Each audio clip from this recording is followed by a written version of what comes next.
Good morning everyone. So this is my first YouTube channel and this is my first YouTube video, and I'll be teaching you guys biology for class 11th and 12th, and this YouTube channel is dedicated to my mother. So let's start. So today's topic is very dynamic and you must have heard this topic in news channel also, and because of this organism, the life of our human being especially is so much affected. So now let's start with this very dynamic topic, that is viruses. What actually viruses is? Basically viruses are the acellular organisms. What are acellular organisms? Acellular organisms are those organisms which do not possess any cellular structure, or basically you can call them as non-living organisms, right? So basically you can't specifically call them non-living, but they do not have any cellular structure. We define anything as living, the one which is having any cellular structure. But in case of viruses, they are living but they do not have any proper cellular structure.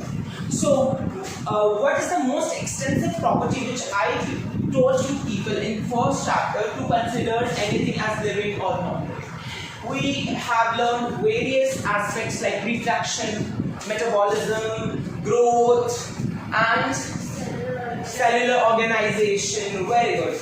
In that also you must have heard that few organisms do not have cellular organizations but they are also living. That is a typical example of viruses. So here we are going to talk about the most extensive characteristics, that is metabolism. What is metabolism? Basically metabolism is the combination or the sum of the catabolism and anabolism. What is catabolism? Catabolism is the breakdown of the bigger molecule into the smaller. For example, if you consume an apple, right, it is ultimately broken down in glucose in your body for the ease of absorption. If I'm going to talk about the anabolism, I told you guys also that the growth of the bone, growth in your muscle mass, okay? Because ultimately you are not consuming a muscle, you are not consuming a bone, but it is being the material which need to be formed for the bones, it is being made up in your body, that is anabolism. So basically viruses do not show any metabolism. The only thing which we can characterize them as living is that they can reproduce themselves, and for that also they need any host cytoplasmic machinery for that. They need any host cytoplasmic machinery for that. And because of this, the term which is very popular and being used and is being asked in your many exams like NEET, AIMS and AIPMGs is obligate parasite. The term obligate parasite is used for viruses. So I think you all have heard of the bacteriophage. Basically a diamond-like structure, a layman. If you first going to look at that book and you will say that it is a diamond-like structure, but no, it is not a diamond-like structure. Bacteriophages, the phages which infect what? The viruses which infect bacteria are bacteriophages, and bacteria specifically to E. coli. What? E. coli. Got my point, Bacha? Okay? So basically I'll draw a typical example of a bacteriophage.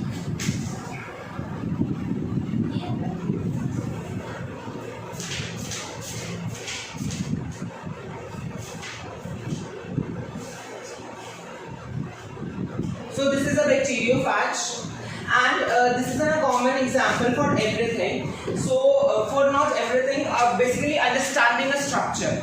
Basically a virus contains a genetic material in the middle. It can be either DNA or RNA. Bacha.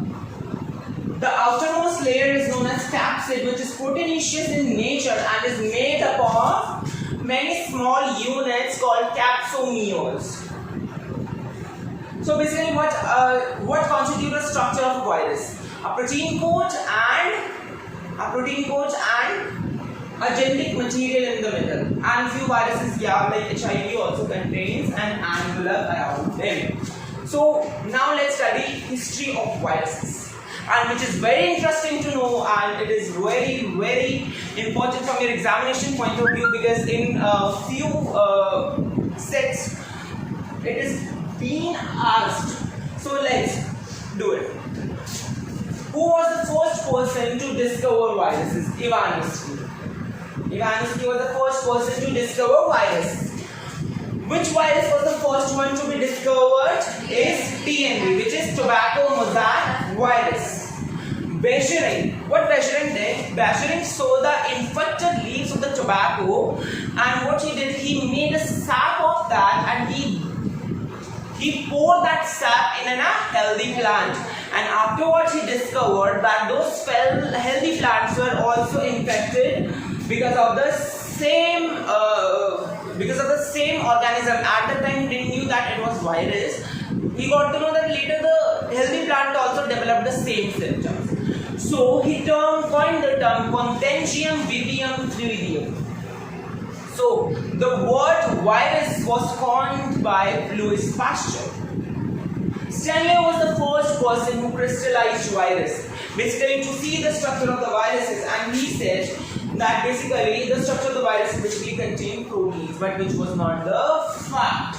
Andrens was the first person who said that the viruses can't be grown on an artificial medium without a host. So he grew polio virus in human cells. Now Boyden and Pire was the first person who showed that the nucleoprotein nature of the viruses. So last time we studied the structure of viruses, and I told you that viruses basically contains DNA, RNA, or DNA, RNA. It may contain a DNA or RNA plus protein. Also, in case of few viruses, they also contain an outermost layer, which is an envelope, which is made up of the carbohydrate, lipids, and as well as proteins. So that is called envelope. So viruses which do not have envelope are the naked viruses, whereas the viruses which have an envelope are the enveloped viruses. And in enveloped viruses, few examples are there, like Rous sarcoma virus.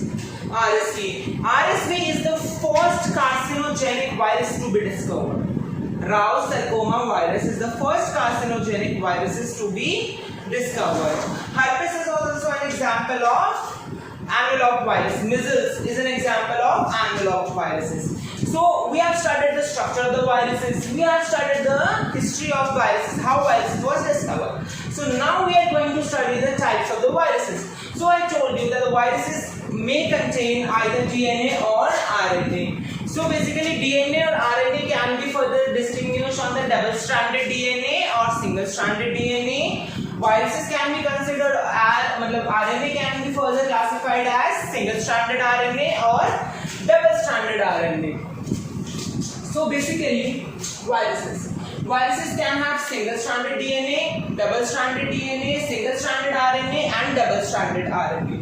The viruses which contain RNA as their genetic material are called riboviruses. The viruses which contain double-stranded RNA as their genetic material are called reoviruses. Also, the viruses which have RNA as their genetic material but incorporates or takes over the machinery of the host by converting that RNA into DNA with the help of an enzyme reverse transcriptase. I will be teaching you people transcription, translation, these processes in class 12. But you do have to understand here is that RNA can be converted into DNA with the help of an enzyme called reverse transcriptase, or this process is known as reverse transcription. Reverse transcriptase was first discovered by Tenin and Baltimore, and this process is also known as stenism. Right? This is also known as stenism. So I told you that DNA can be further classified into double-stranded DNA and single-stranded DNA. So double-stranded DNA we have examples of viruses like adenovirus, bacteriophage. Bacteriophage infects E. coli. Bacteriophage infects E. coli. CMV, cauliflower mosaic virus. Pox, lambda-phages, herpes, hepatitis. These are all are example of double-stranded viruses, right? Double-stranded DNA viruses. Now single-stranded. We have polyphage, 74 coliphage, M13 coliphage, Fa. These are the examples of single-stranded DNA. Right? Now, RNA viruses. RNA viruses, they are very popular among humans because they basically cause the human diseases. Like single-stranded RNA causes influenza, Zika, Ebola, polio, mumps, measles, hepatitis. Sorry, I told you that hepatitis is a double-stranded DNA, but it is not. Hepatitis is a single-stranded, hepatitis contains single-stranded RNA virus, right? HIV, Rao sarcoma virus, which I told you, it is the first carcinogenic virus to be discovered. What is carcinogenic? The thing which causes cancer, right? In double-stranded RNA viruses, we have worm tumor virus, dwarf maize virus, right? And we have this dwarf maize viruses. So I'll be teaching you. So basically now we have to classify viruses also, that which virus infects which organism. For example, phytophaginae are the viruses which can infect what? Read the term phyto. Phyto is for? No. Plants. Phytophaginae. Zoo word. Zoo is for animals. Zoophaginae. Coliphage, which infects E. coli. Phycophage, which infects algae.